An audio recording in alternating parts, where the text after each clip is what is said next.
ระสัมมาสัมพุทธองค์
ความเคารพพระมหาเถระ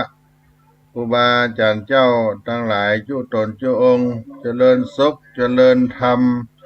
จุงได้บังเกิดมีแก่ท่านสาธุชนพุทธบริษัททั้งหลายที่ได้สดับรับฟังธรรมะ ตั้งสถานีวิทยุวัดฝ่ายหินในระบบคลื่น FM 104.50 เมกะเฮิรตซ์คลื่นพระพุทธศาสนาและวัฒนธรรมในคณะสงฆ์จังหวัดเชียงใหม่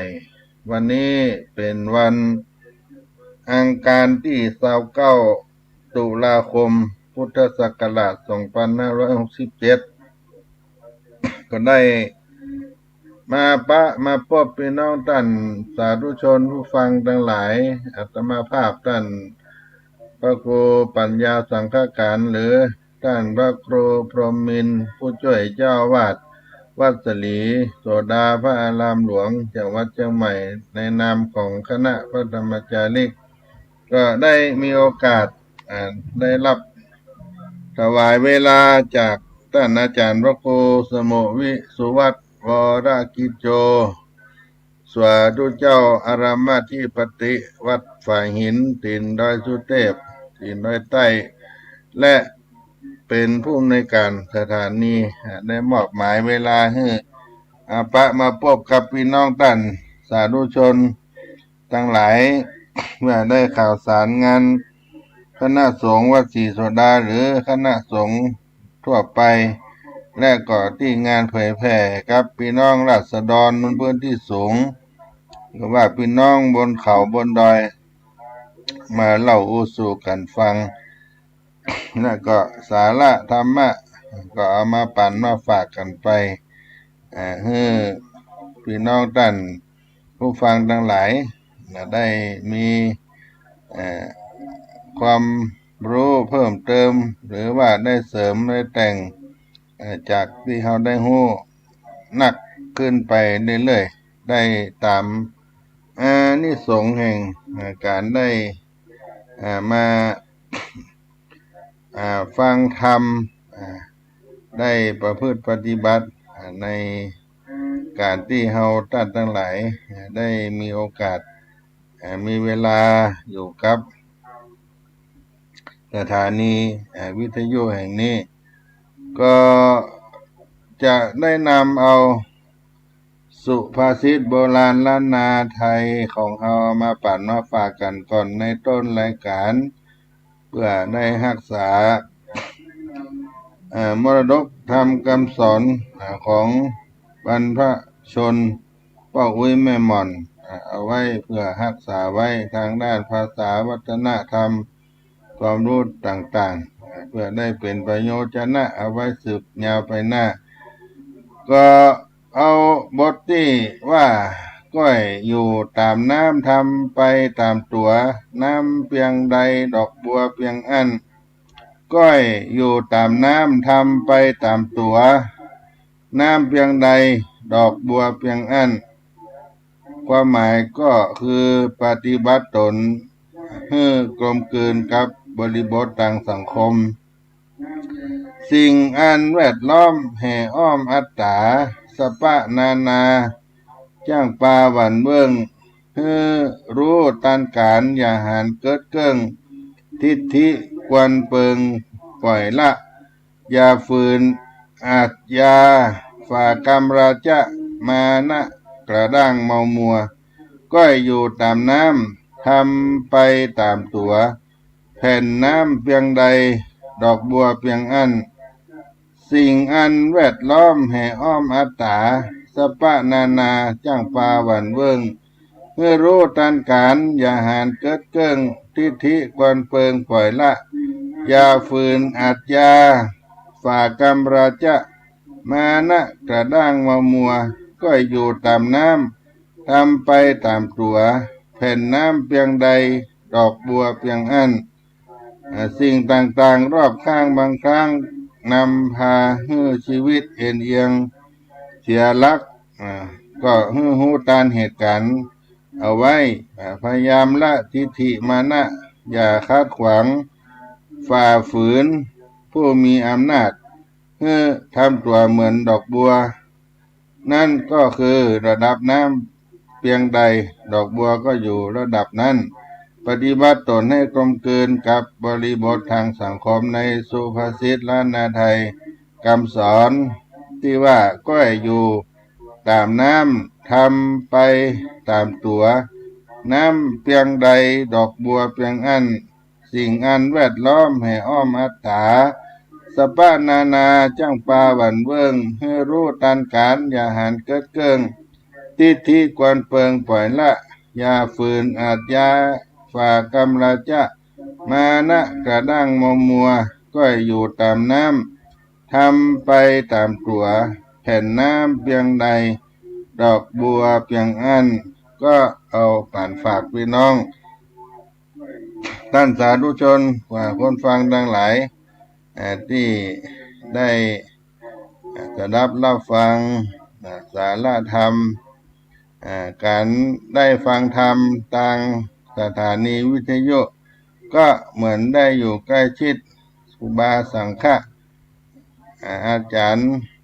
ที่เป็นผู้รู้นักปราชญ์รวมไปถึงฆราวาสญาติโยมที่เปิ้นแนะนำเอาสิ่งละอันปันละเรื่องเอาเป็นประโยชนะก็ถือว่าเป็นธรรมทานญาติโยมธรรมทานได้ฟังธรรมเป็นมงคลกับชีวิตที่มีสุภาษิตที่ว่ากาเลนะธรรมัสสวนังเอตัมมังกลมุตตมังได้ฟังธรรมตามกาลเวลาก็เป็นอุดมมงคลเป็นบุญเป็นกุศลการฟังธรรมแล้วได้บุญนั้นก็บ่ได้หมายถึงที่เราจะไปนั่งอยู่ในที่มีพระกำลังเทศนาธรรมแสดงธรรมอยู่เสมอไปอย่างที่เราได้ฟังธรรมตามวิทยุธรรมะที่เราได้ฟังกันตลอด24 ชั่วโมงก็ได้บุญญาติโยมได้บุญธรรมะที่เราได้ฟังก็เป็นคำสอนขององค์สมเด็จพระสัมมาสัมพุทธเจ้าถ้าเราได้ฟังตั้งใจพยายามทำความเข้าใจเราก็จะได้บุญเพราะการฟังธรรมจะช่วยให้จิตใจที่เป็นอกุศลเปลี่ยนมาเป็นจิตที่เป็นกุศลเมื่อจิตเป็นกุศลเกิดขึ้นเราก็จะได้บุญช่วยให้เราเข้าใจความเป็นจริงในชีวิตหากนำธรรมะไปปฏิบัติในชีวิตประจำวันช่วยแก้ปัญหาในความทุกข์ใจที่เกิดขึ้นในตัวเราเมื่อหมดเสี่ยงไปก็ถือว่าการฟังธรรมเป็นสิ่งที่สำคัญมากนักเพราะคนในสมัยอดีตหรือว่าสมัยพุทธกาลจำนวนมากเพิ่นก็ยังได้บรรลุธรรมได้เป็นโสดาบันจนถึงอรหันต์ก็ได้มาจากการฟังธรรมะของพระพุทธเจ้านี่ก็เป็นสิ่งที่สำคัญเราได้ฟังธรรมที่ได้กล่าวไว้หลายๆครั้งว่าการได้ฟังธรรมก็มีอานิสงส์ที่ปรากฏในอานิสงส์ของการฟังธรรมนั้นมีอยู่5 ประการอันที่1ได้ฟังสิ่งที่บ่เคยได้ฟังสิ่งที่เคยฟังมาแล้วหากได้ฟังก็จะเข้าใจยิ่งขึ้นถ้าบ่เข้าใจก็จะเข้าใจยิ่งขึ้นไปแล้วก็หายความสงสัยนั้นไปได้มีความหันที่ถูกต้องบ่หันผิดแล้วจิตใจเราก็เบิกบานผ่องใสก็เป็นอานิสงส์ของการที่เราได้ฟังธรรมและเมื่อเราจะฟังธรรมก็ต้องทำใจให้เราบริสุทธิ์ก่อนฟังธรรมะก่อนจะฟังธรรมก็ทำใจให้บริสุทธิ์ผ่องใสสงบพร้อมที่จะได้ฟังธรรมะมีความศรัทธาเชื่อในเรื่องคำสอนในบาปบุญคุณโทษสนใจที่จะได้ฟังธรรมะโดยแท้จริงจากจิตจากใจและหากฟังไปแบบบ่มีศีลบ่มีสมาธิบ่ได้ตั้งใจฟังไปได้2-3นาทีก็คิดไปในเรื่องอื่นๆแบบนี้ก็จะบ่ค่อยเข้าใจในธรรมะโดยท่องแท้และ ฟังธรรมตามการที่ได้กล่าวไปกาเลนะธรรมสวนังการฟังธรรมตามกาลเวลาก็เป็นมังคละมงคลนี้มันก็เป็นมังคละมงคลในข้อที่26เมื่อมีโอกาสเวลาเราได้มีฟังธรรมในวันสำคัญต่างๆวันมาฆบูชาวิสาขบูชาอาสาฬหบูชาโดยที่เราได้มีโอกาสมีเวลาก็ได้ทบทวนอย่างที่กล่าวไปเพิ่มพูนความรู้ทบทวนความรู้หายความสงสัยมีความคิดกำหันที่ตรงตามธรรมใจก็จะเบิกบานเพิ่มพูนความสุขให้เกิดปัญญาสูงขึ้นและเป็นผู้ฟังที่ดีบ่ดูถูกดูแคลนธรรมะหรือผู้แสดงธรรมก็ที่จะทำเมื่อได้บุญหนักหรือได้อานิสงส์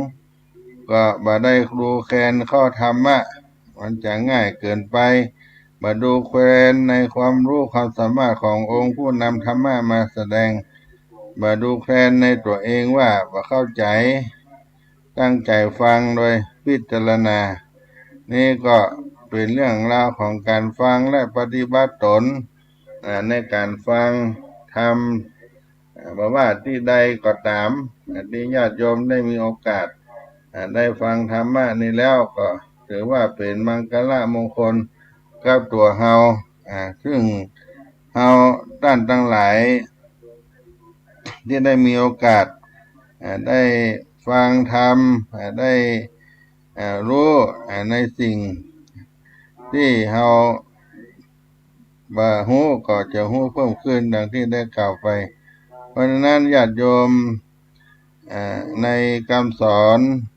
ในทางพระพุทธศาสนาธรรมะนั่นก็เป็นสิ่งที่ประเสริฐเกิดขึ้นในจิตในใจของเราแล้วก็เป็นสิ่งที่ดีเพราะฉะนั้นก็ขออนุโมทนาทุกท่านที่ได้มีโอกาสได้สดับรับฟังธรรมะในสถานีวิทยุนี้โดย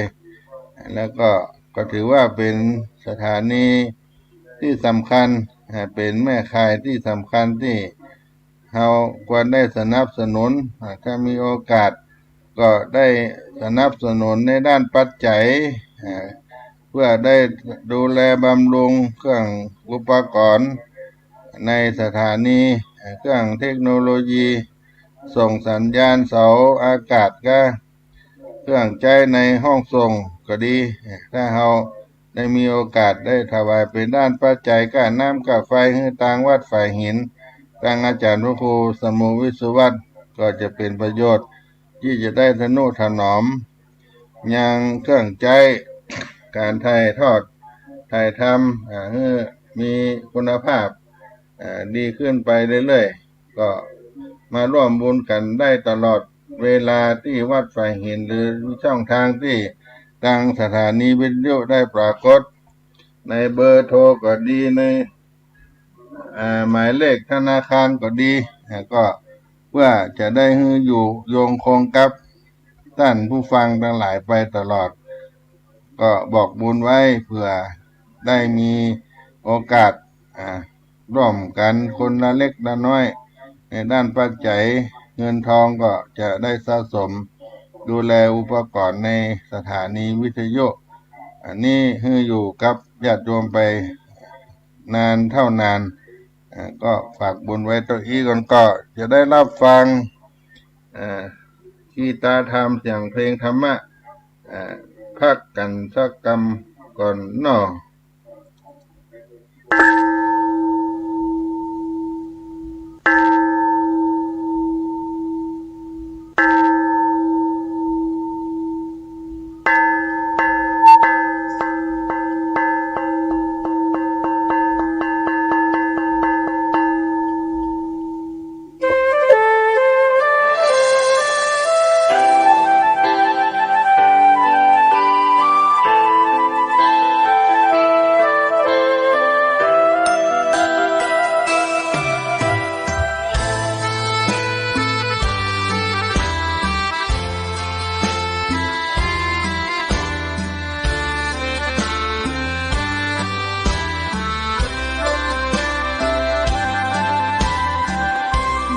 เกิดเป็นคนนั้นยากจริงนะ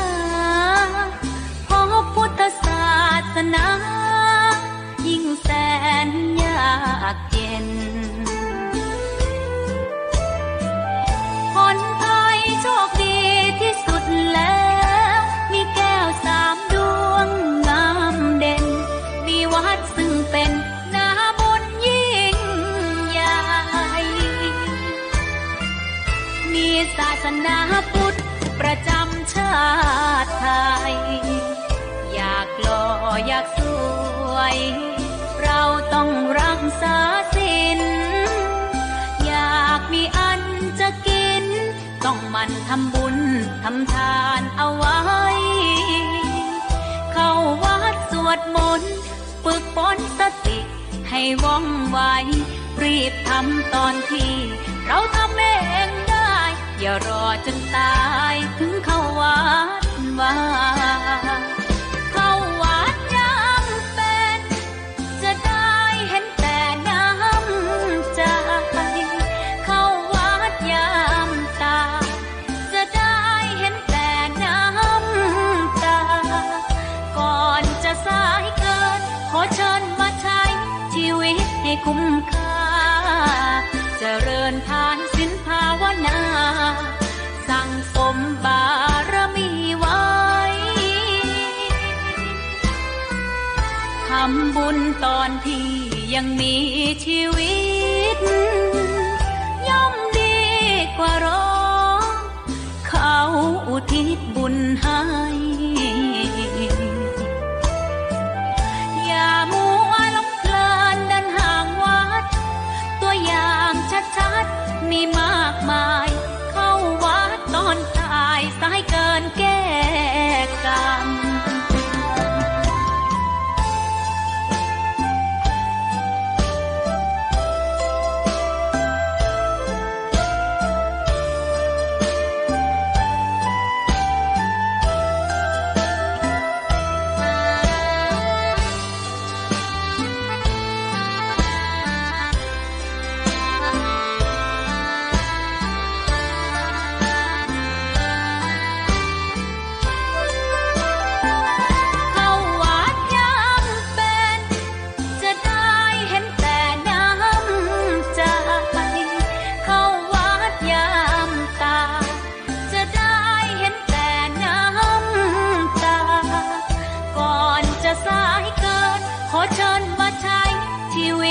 คุ้มค่า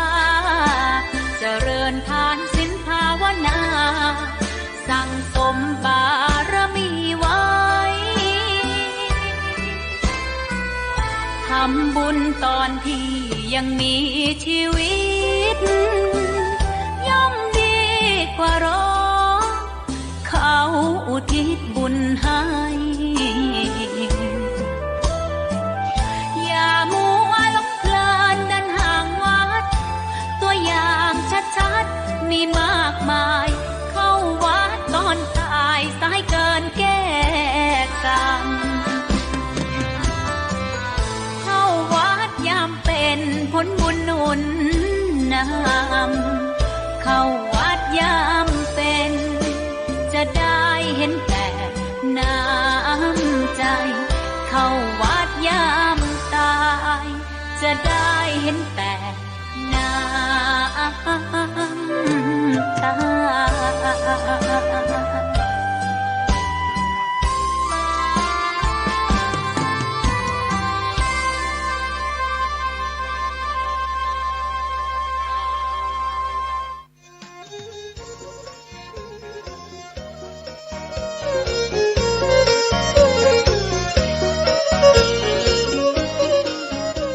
ข่าวสารเพื่อการประชาสัมพันธ์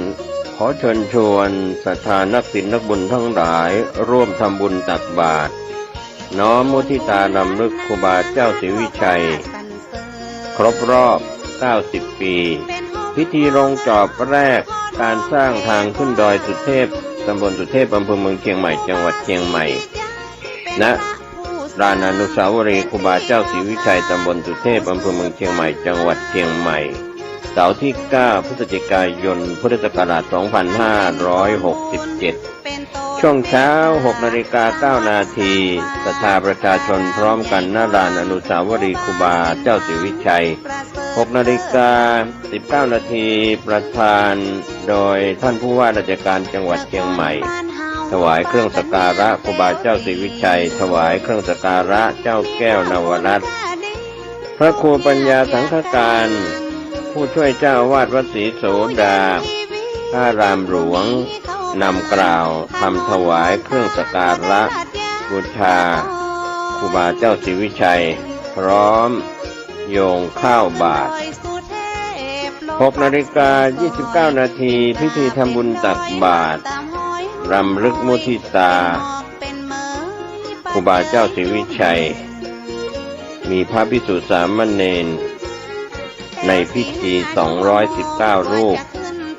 7:29 นาทีประธานในพิธีโดยผู้ว่าราชการจังหวัดเชียงใหม่จุดธูปเทียนบูชาพระรัตนตรัยไหว้พระสมาทานเบญจศีลอาราธนาพระปริตรพระสงฆ์เจริญพระพุทธมนต์ประธานฝ่ายคฤหัสถ์โดยผู้ว่าราชการจังหวัดเชียงใหม่กล่าวพบปะประชาชนหลังจากประธานสงฆ์กล่าวสัมโมทนียกถาเทิดเกียรติคุณครูบาเจ้าศรีวิชัยและผู้ว่าราชการจังหวัดเชียงใหม่กล่าวพบปะประชาชนที่ไปร่วมในพิธีกล่าวคำถวายภัตตาหารถวายเครื่องทายทานพระสงฆ์อนุโมทนาแผ่เมตตาวันทาเป็นเสร็จพิธีถวายภัตตาหารเช้าแด่พระภิกษุสงฆ์ณลานอนุสาวรีย์ครูบาเจ้าศรีวิชัยหลังจากนั้น 9 นาฬิกาก็มีพิธีเปิดโครงการสักการะครูบารักษาห้วยแก้วโดยผู้ว่าราชการจังหวัดเชียงใหม่ประธานกล่าวเปิดโครงการโดยผู้อำนวยการสำนักงานคุมประพฤติจังหวัดเชียงใหม่กล่าวรายงานวัตถุประสงค์ของโครงการสักการะบูชารักษาห้วยแก้วผู้ว่าราชการจังหวัดเชียงใหม่กล่าวให้โอวาทสมาชิกผู้ถูกคุมของจังหวัดเชียงใหม่อาสาสมัครคุมประพฤติจังหวัดเชียงใหม่นำสมาชิกผู้ถูกคุมจำนวน60 คนออกบริการสังคมพัฒนาทำความสะอาดรอบอนุสาวรีย์ครูบาเจ้าศรีวิชัยและนำตกห้วยแก้วตามโครงการสักการะครูบารักษาห้วยแก้วเป็นเสร็จพิธีก็เป็นงานอันสำคัญงานทำบุญตักบาตรน้อมมุทิตารำลึกครูบาเจ้าศรีวิชัยครบรอบ90 ปีพิธีลงจอบแรกสร้างทางขึ้นดอยสุเทพปีนี้จัดงานเสาร์ที่ 9 พฤศจิกายน พุทธศักราช 2567 ช่วงเช้า 6 นาฬิกาเป็นต้นไปก็ขอเชิญชวนผู้ใจบุญและผู้ที่จะได้น้อมรำลึกนึกถึงครูบาเจ้าศรีวิชัยทั้งคนเชียงใหม่และนักท่องเที่ยวที่เดินทางมาในพื้นที่จังหวัดเชียงใหม่เสาร์ที่ 9 พฤศจิกายนช่วงเช้า 6 นาฬิการ่วมงานนี้ได้บุญได้ความดีได้ความสุขใจโดยทั่วหน้ากันตามครูบาเจ้าฟันบากทาค้างต้นไม้แดงไม้เป่าห้อมห้อยภูเขาเป็นเขตเป็นแดน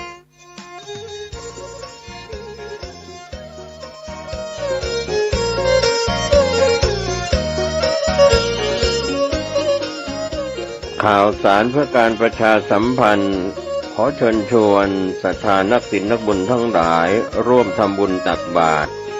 น้อมมุทิตารำลึกครูบาเจ้าศรีวิชัยครบรอบ90 ปีพิธีลงจอบแรกการสร้างทางขึ้นดอยสุเทพตำบลสุเทพอำเภอเมืองเชียงใหม่จังหวัดเชียงใหม่ณลานอนุสาวรีย์ครูบาเจ้าศรีวิชัยตำบลสุเทพอำเภอเมืองเชียงใหม่จังหวัดเชียงใหม่เสาร์ที่ 9 พฤศจิกายน พุทธศักราช 2567 ช่วงเช้า 6:09 นาทีศรัทธาประชาชนพร้อมกันณลานอนุสาวรีย์ครูบาเจ้าศรีวิชัย 6:19 นาทีประธานโดยท่านผู้ว่าราชการจังหวัดเชียงใหม่ ถวายเครื่องสักการะครูบาเจ้าศรีวิชัยถวายเครื่องสักการะเจ้าแก้วนวรัตน์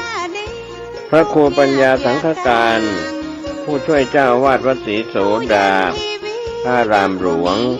นำกล่าวทำถวายเครื่องสักการะบูชาครูบาเจ้าศรีวิชัยพร้อมโยงข้าวบาตร6 นาฬิกา 29 นาทีพิธีทำบุญตักบาตรรำลึกมุทิตาครูบาเจ้าศรีวิชัยมีพระภิกษุสามเณรในพิธี219 รูป7 นาฬิกา 29 นาทีประธานในพิธีโดยผู้ว่าราชการจังหวัดเชียงใหม่จุดธูปเทียนบูชาพระรัตนตรัยไหว้พระสมาทานเบญจศีลอาราธนาพระปริตรพระสงฆ์เจริญพระพุทธมนต์ประธานฝ่ายคฤหัสถ์โดยผู้ว่าราชการจังหวัดเชียงใหม่กล่าวพบปะประชาชนหลังจากประธานสงฆ์กล่าวสัมโมทนียกถาเทิดเกียรติคุณครูบาเจ้าศรีวิชัยและผู้ว่าราชการจังหวัดเชียงใหม่กล่าวพบปะประชาชนที่ไปร่วมในพิธีกล่าวคำถวายภัตตาหารถวายเครื่องทายทานพระสงฆ์อนุโมทนาแผ่เมตตาวันพาเป็นเสร็จพิธีถวายภัตตาหารเช้าแด่พระภิกษุสงฆ์ณลานอนุสาวรีย์ครูบาเจ้าศรีวิชัยหลังจากนั้น 9 นาฬิกาก็มีพิธีเปิดโครงการสักการะครูบารักษาห้วยแก้วโดยผู้ว่าราชการจังหวัดเชียงใหม่ประธานกล่าวเปิดโครงการโดยผู้อำนวยการสำนักงานคุมประพฤติจังหวัดเชียงใหม่กล่าวรายงานวัตถุประสงค์ของโครงการสักการะบูชารักษาห้วยแก้วผู้ว่าราชการจังหวัดเชียงใหม่กล่าวให้โอวาทสมาชิกผู้ถูกคุมของจังหวัดเชียงใหม่อาสาสมัครคุมประพฤติจังหวัดเชียงใหม่นำสมาชิกผู้ถูกคุมจำนวน60 คนออกบริการสังคมพัฒนาทำความสะอาดรอบอนุสาวรีย์ครูบาเจ้าศรีวิชัยและนำตกห้วยแก้วตามโครงการสักการะครูบารักษาห้วยแก้วเป็นเสร็จพิธีก็เป็นงานอันสำคัญงานทำบุญตักบาตรน้อมมุทิตารำลึกครูบาเจ้าศรีวิชัยครบรอบ90 ปีพิธีลงจอบแรกสร้างทางขึ้นดอยสุเทพปีนี้จัดงานเสาร์ที่ 9 พฤศจิกายน พุทธศักราช 2567 ช่วงเช้า 6 นาฬิกาเป็นต้นไปก็ขอเชิญชวนผู้ใจบุญและผู้ที่จะได้น้อมรำลึกนึกถึงครูบาเจ้าศรีวิชัยทั้งคนเชียงใหม่และนักท่องเที่ยวที่เดินทางมาในพื้นที่จังหวัดเชียงใหม่เสาร์ที่ 9 พฤศจิกายนช่วงเช้า 6 นาฬิการ่วมงานนี้ได้บุญได้ความดีได้ความสุขใจโดยทั่วหน้ากันตามครูบาเจ้าวันบากถากทางต้นไม้แดงไม้เป่าห้อมห้อยภูเขาเป็นเขตเป็นแดนก็ได้ฟังประชาสัมพันธ์งานลงปฐมจอบแรกสร้างตางขึ้นดอยสุเทพครบรอบ90 ปีครูบาเจ้าศรีวิชัยที่ได้เป็นผู้นำในการนำพุทธศาสนิกชนได้สร้างตางขึ้นดอยสุเทพที่ควงอนุสาวรีย์ครูบาเจ้าศรีวิชัยในวันที่ 9 พฤศจิกายน 2567 ที่จะมาถึงแถมบักกี้วันนี้ครับท่านทั้งหลายได้รับฟังประชาสัมพันธ์จากสถานีวิทยุไปก็น้อมเชิญกันมาร่วมบุญกันได้เน้อศรัทธาญาติโยมทั้งหลายและในการทำบุญนั้นเฮาท่านทั้งหลายก็ถือว่าครูบาเจ้าศรีวิชัยก็เป็นบุพการีชนผู้มีคุณูปการอุปการะมาก่อนเป็นบุคคลที่หาได้ยากซึ่งในทางพระพุทธศาสนาเฮาได้กล่าวไว้ว่าบุคคลที่หาได้ยากในโลกนั้นมีอยู่2 ประเภทมนุษย์ที่มีมากมายต่างคิดใจต่างอาศัย ต่างคิดต่างใจต่างอัธยาศัยแต่บุคคลที่ดีพร้อมซึ่งหาได้ยากในโลกนี้มีสองประเภทหนึ่งบุพการี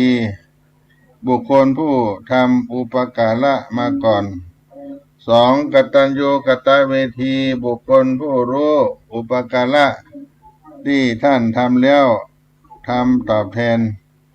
บุคคลผู้พร้อมด้วยคุณสมบัติสองประเภทนี้หาได้ยากคือว่าฝ่ายหนึ่งทำอุปการะก่อนแต่อีกฝ่ายหนึ่งได้รับแล้วแต่ไม่ตอบแทน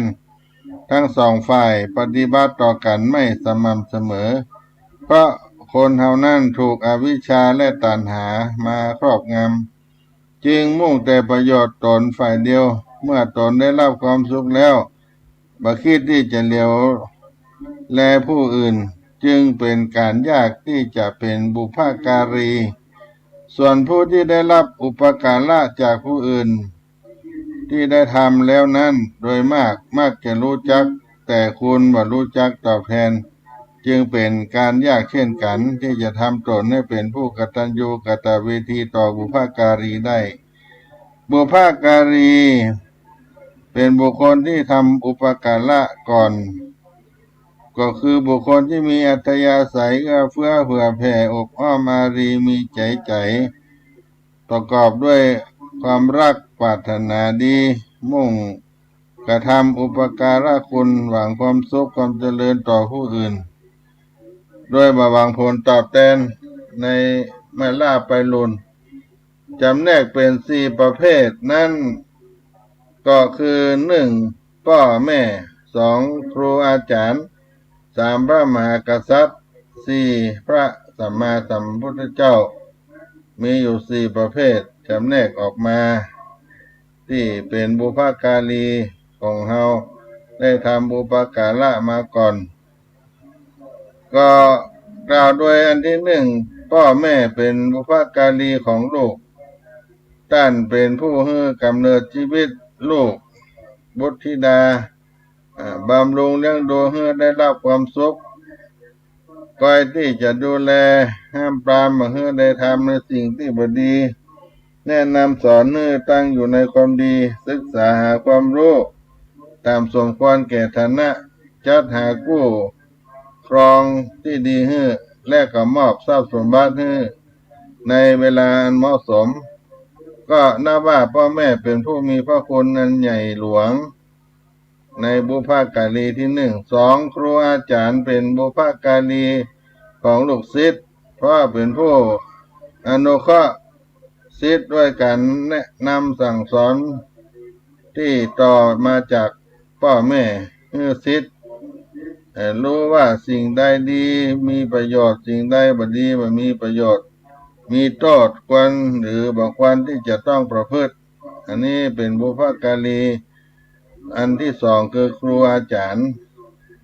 สามพระมหากษัตริย์เป็นบุพการีของพระสงฆ์นิกรเพราะทรงเป็นผู้ประกอบด้วยพรหมวิหารธรรมทรงบำเพ็ญทัศพิธราชธรรมบางพระองค์เหมาะสมทรงอดทนต่อสภาพทุกนาประการบาได้ทรงโกรธเกรี้ยวโดยไร้เหตุผลมาทรงเบียดเบียนให้ได้รับความเดือดร้อนมาทรงประพฤติผิดทำนองของธรรมทรงเป็นผู้ปกครองพระสงฆ์นิกรโดยไม่ลำเอียงและพระองค์มุ่งประโยชน์สุขของประชาชนเป็นสำคัญมุ่งประโยชน์สุขของประชาชนเป็นสำคัญก็เป็นบุพการีที่สามคือพระราชามหากษัตริย์อันที่สี่พระสัมมาสัมพุทธเจ้าเป็นบุพการีของพระสงฆ์นิกรเพราะทรงเป็นผู้ประกอบด้วยพรหมวิหารธรรมบำเพ็ญมีทศพิธราชธรรมวางตนเหมาะสมนั่นก็คือพระราชามหากษัตริย์ที่อยู่ในศีลในธรรมดูแลประชาชนโดยเป็นสุข อันที่สี่พระสัมมาสัมพุทธเจ้าเป็นบุพการีของพุทธบริษัทพระองค์มีพระมหากรุณาธิคุณ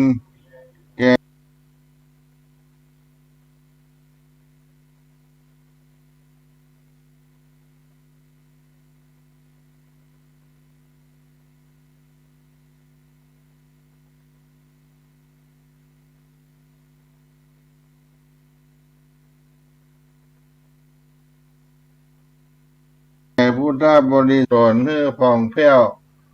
จากกิเลสทั้งหลายทั้งปวงก็เป็นบุพการีทั้งสี่ประเภทนี้เพราะฉะนั้นเขาก็ต้องมี กตัญญูกตเวทีก็ได้รู้กุลแล้วก็ตอบแทนบุญคุณท่านบุคคลที่รู้จักบุญคุณของผู้อื่นที่ทำแก่ตนหูกุลกล้าแห่งการทำความดีของผู้อื่นได้ทำการตอบแทนแสดงด้วยความสุจริตทำจิตใจอันบริสุทธิ์บูชาคุณความดีของเปิ้นแล้วก็มุ่งทำความดีตอบแทนเปิ้นเป็นการประกาศคุณของบุพการีเมื่อเปิ้นผู้อื่นได้รู้ก็เปรียบเหมือนบุคคลที่เป็นหนี้ท่านอยู่บ่ลืมบุญคุณของท่าน ตั้งใจทำดีให้กับท่านคนที่ได้กล่าวมันนี้ก็เรียกว่ากตัญญูกตเวทีต่อผู้มีพระคุณดังนั้นท่านทั้งหลายที่ได้กล่าวว่าบุคคลที่กตัญญูกตเวทีถ้าเราจำแนกสี่ประการสี่ประเภทนี้จัดเป็นสี่กู้ก็คือลูกกับพ่อแม่ศิษย์กับอาจารย์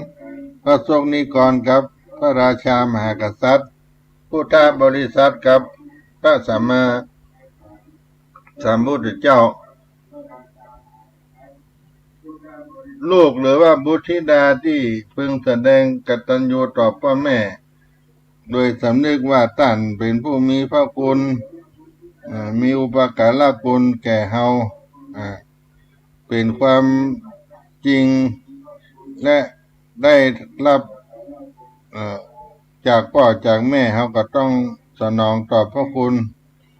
ดูแลท่านในการเชื่อฟังในโอวาทธรรมในทางที่ดีงามของท่านในฐานะของลูกที่แสดงต่อพ่อแม่ศิษย์แสดงต่อครูอาจารย์สำนึกว่าท่านเป็นครูบาอาจารย์เนี่ยมีพระคุณแก่ตนได้อบรมเฮานั้นต่อจากพ่อจากแม่มาก็สนองตอบพระคุณท่านด้วยความเคารพบัดลบหลู่ดูหมิ่นท่านและอันที่สามพระสงฆ์นิกรที่ได้แสดงกตัญญูกตเวทีต่อสถาบันพระมหากษัตริย์สำนึกว่าพระมหากษัตริย์ผู้มีพระคุณแก่ตนจริงรับด้วยใจว่าเป็นการที่พระองค์ดูแลทุกสุขป้องกันประชาราษฎร์ให้ได้รับความสุขได้นึกถึงบุญคุณของท่านในพระราชามหากษัตริย์นี่ก็เป็นสิ่งที่เราได้ตอบแสดงกตัญญูกตเวทีต่อพระราชามหากษัตริย์แล้วเขาก็ได้ประพฤติตนเป็นคนดีรู้รักสามัคคีกับประเทศชาติบ้านเมืองพระราชามหากษัตริย์อันที่สี่ก็คือพุทธบริษัทเฮาท่านทั้งหลายได้แสดงความกตัญญูต่อพระสัมมาสัมพุทธเจ้าสำนึกในพระคุณของพระองค์มีพระกรุณาคุณต่อมวลสรรพสัตว์มนุษย์โลกทั้งหลายยอมรับด้วยใจว่าท่านเป็นสัมมาสัมพุทธะที่ทรงสอนหลักธรรมตรัสรู้มาเอาธรรมะมาเป็นประโยชน์นะให้แก่เฮาท่านทั้งหลายได้ไปใช้ในชีวิตประจำวันให้เกิดประโยชน์นะสูงสุดและผู้มีปัญญาควรทำอุปการะ ระลึกถึงท่านทั้งหลายตอบแทนสนองคุณท่านตามหน้าที่ที่เราได้ทราบมาดังกล่าวเท่าที่เราจะทำได้ก็จัดว่าเป็นบุคคลที่หาในยากในทางคำสอนของพระพุทธศาสนาก็มีอานิสงส์ของความกตัญญูกตเวทีมีหลายข้อหลายอันก็คือจัดว่าเป็นคนดีที่ควรยกย่องสรรเสริญของนักปราชญ์ผู้รู้ดังหลายเป็นเหตุที่ได้มนุษย์สมบัติสวรรค์สมบัตินิพพานสมบัติมุ่งไปสู่มหากุศลไปตามลำดับเป็นผู้ไม่ประมาทมีแก่นธรรมประจำใจได้รับประโยชน์ทั้งรักษาพระพุทธศาสนาไว้ได้และเจริญรอยตามนักปราชญ์ราชบัณฑิตที่มีความรู้มีพระคุณด้วยคุณธรรมในหลักธรรมคำสอนในทางพระพุทธศาสนาก็ถือว่าเป็นบุคคลที่หาได้ยากดังที่ท่านเจ้าครูบาสรีวิจัยเป็นผู้มีอุปการะต่อพระพุทธศาสนาศรัทธาญาติโยมประเทศชาติบ้านเมืองได้นำชาวพุทธทั้งคนพื้นราบคนบนดอยได้บำเพ็ญทานศีลภาวนาและเข้าถึงธรรมจากที่การได้ไปเผยแผ่นักธรรมคำสอนทั่วที่ทั่วไทยทั่วแผ่นดินล้านนาและที่เป็นผลงานชิ้นสำคัญก็มีตางขึ้นดอยสุเทพและปรากฏเกิดขึ้นแก่เฮาท่านทั้งหลายจนถึงปัจจุบันนี้ก็เป็นผู้มีอุปการะคุณต่อเฮาก็ควรได้เหล่านึกถึงบุญคุณของท่านและได้หาโอกาสเวลาที่จะได้ตอบแทนบุญคุณท่านเท่าที่เราจะทำได้ในวันที่9 พฤศจิกายนที่ได้รับทราบไปก็ได้ฝากพี่น้องท่านทั้งหลายว่าจะมีการทำบุญอุทิศถวายแก่ท่านเจ้าครูบาสรีวิจัยมันเป็นวันสำคัญในวันที่9 พฤศจิกายนที่จะมาถึงนี้ท่านทั้งหลายได้มีโอกาสมาร่วมกินร่วมทานกันฉะนั้นก็ขอใช้โอกาสนี้ได้เชิญชวนและได้รับประชาสัมพันธ์งานทางสถานีวิทยุก็คงได้รับทราบกันทั่วหน้าสำหรับผู้ที่ได้รับฟังสถานีวิทยุบางท่านก็บ่ได้รับฟังก็บอกบุญต่อๆกันไปเพื่อจะได้อานิสงส์เป็นบุญปุญญาราศีที่พาให้เราได้เข้าสู่สวรรค์นิพพานในอนาคตในภายภาคหน้าสร้างทางขึ้นดอยสุเทพก็เป็นสิ่งที่เราได้รำลึกถึงท่านครูบาเจ้าสรีวิจัย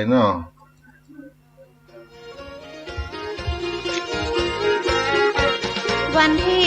30ตรงกับเดือนเมษาท่านเจ้าครูบาบอกมาเป็นถ้อยลูกศิษย์ลูกโยมตั้งป้อนานป้อน้อยพาเน้นเห็นน้อยมาช่วยกันทำบุญจะจัดพิธีทำบุญเปิดถนนเดือนเมษายน2478แม่นมันอย่าได้เปิดหนทางได้จัดงานครั้งนี้พร้อมจะได้เป็กผู้บาข่าวปีอย่าได้ทำพิธีร่วมกันที่นี่คณะสัทธามาหลายต่างหลายตีลงท่าลงลีมาวัดศรีโสดาเตรียมเครื่องไสยาตานแป้งปลาล้ำสืบยาตากะเกียมเตรียมดาสัทธามาแต่งซ้อมเจ้าไตเจ้าหยองกะเลียงปลาลองเงี้ยวลือเจ้าแก้วนวรัตน์มาร่วมพิธีเปิดถนนได้ขับรถยนต์ให้ครูบาได้นั่งคืนได้เลิกได้ยามมาช่วยกันลุมครูบาได้นั่งรถขึ้นห้องตี กองสะบัดใจพ่องฟ้อนพ่องเต้นไปเป็นเส้นเป็นสายจนไปถึงบันไดขึ้นพระธาตุวาน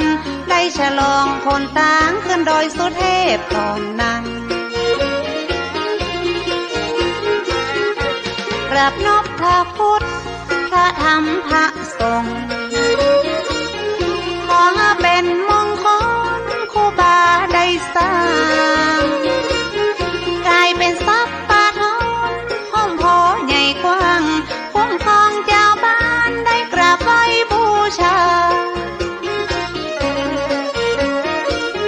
พี่น้องไทยต่างชาติต่างศาสนาไหว้ปาลมีครูบาที่ท่านได้กึกสร้างถนนหนทางขึ้นบนดอยสุเทพ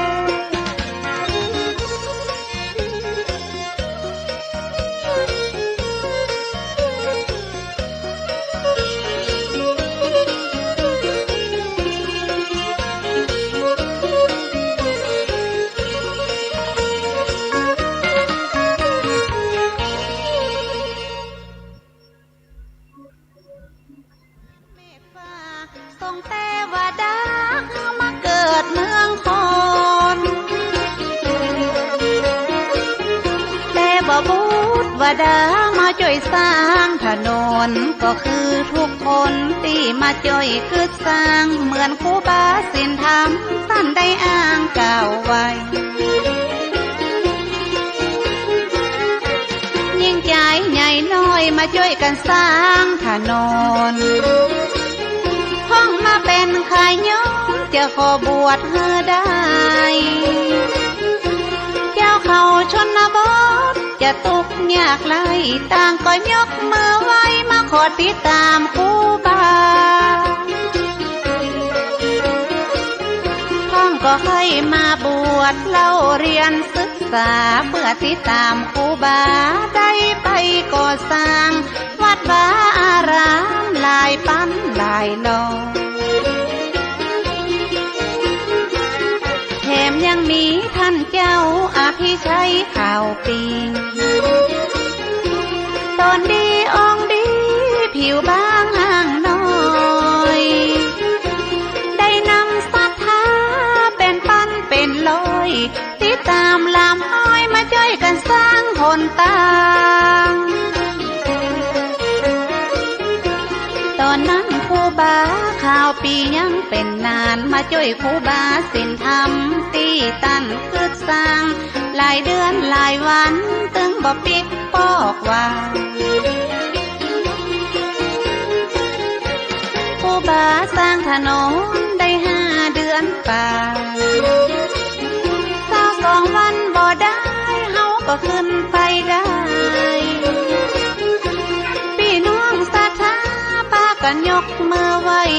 พ่องปอล่ำให้พ่อปาละมีครูบาพ่องเกิดปีติเป็นน้ำหูน้ำตามีความศรัทธาครูบาท่านเจ้าไทยภูเขาปากันเฝ้าเวทล้อมเหมือนกับเนรมิตบ่คิดบ่ฝันเมื่อเทวดาบันดาลหาหูหันตัวห้องครูบาศีลธรรมชื่อเสียงดังกองดังไปตัวห้องถึงจันอินจันทองคนมาช่วยครูบาเหมือนหาฟ้าหาฝนพอเต็มถนนขึ้นบนดอยว่าอันกำน้ำหนตา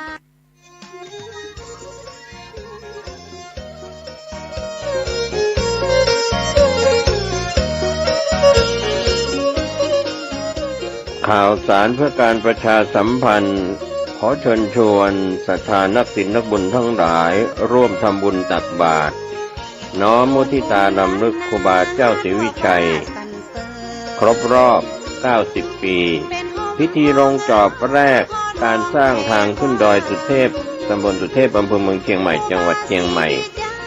ณ ลานอนุสาวรีย์ครูบาเจ้าศรีวิชัยตำบลสุเทพอำเภอเมืองเชียงใหม่จังหวัดเชียงใหม่เสาร์ที่ 9 พฤศจิกายน พุทธศักราช 2567 ช่วงเช้า 6:09 นาทีศรัทธาประชาชนพร้อมกันณลานอนุสาวรีย์ครูบาเจ้าศรีวิชัย 6:19 นาทีประธานโดยท่านผู้ว่าราชการจังหวัดเชียงใหม่ถวายเครื่องสักการะครูบาเจ้าศรีวิชัยถวายเครื่องสักการะเจ้าแก้วนวรัตน์พระครูปัญญาสังฆการผู้ช่วยเจ้าอาวาสวัดศรีโสดา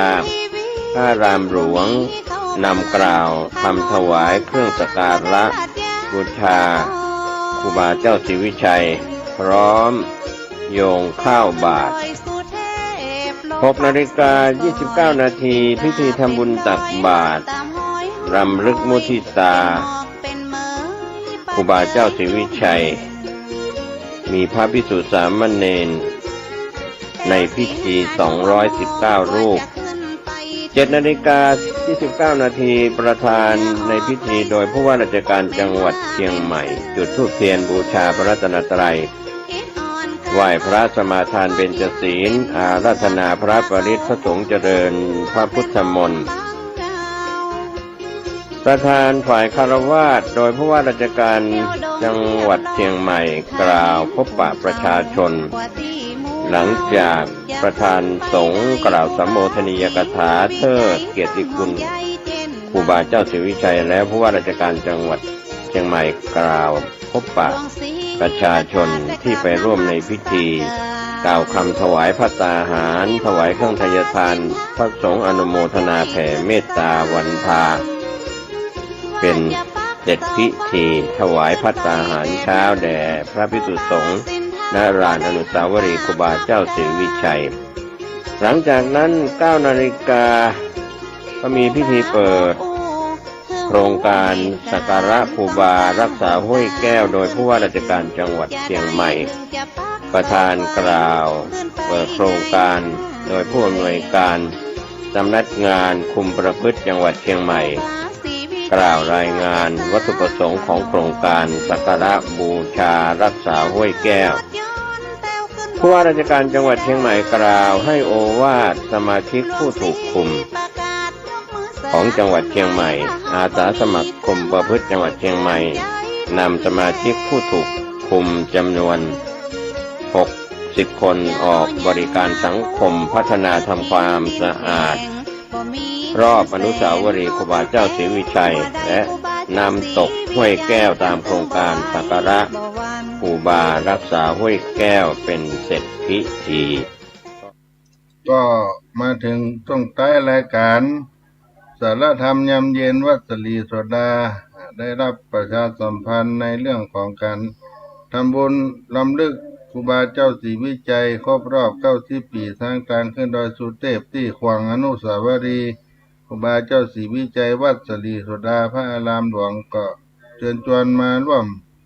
กินทานกันได้หรือว่าท่านได้เป็นศิลปินจ้างจ้อยจ้างซอจะเอามาให้มาหอมดุริยะโดนถีกองล้านนาการฟ้อนการลำเอามาปูชาคุณก็น้อมเจริญมาได้เป็นต้นควตาลโบราณบ่เก่าจะมาแห่มาปูชาก็เอามาร่วมกันได้วันที่8ที่9 2 วันเนอะญาติโยมทั้งหลายมาสร้างบุญบารมีร่วมครูบาเจ้าศรีวิชัยวัดศรีโสดาพระอารามหลวงเชียงใหม่ก็ขอเมื่อทุกท่านได้อยู่เย็นเป็นสุขกันทั่วหน้าจตารโลธรรมาวัฏันติอายุวันโนสุขังปะลัง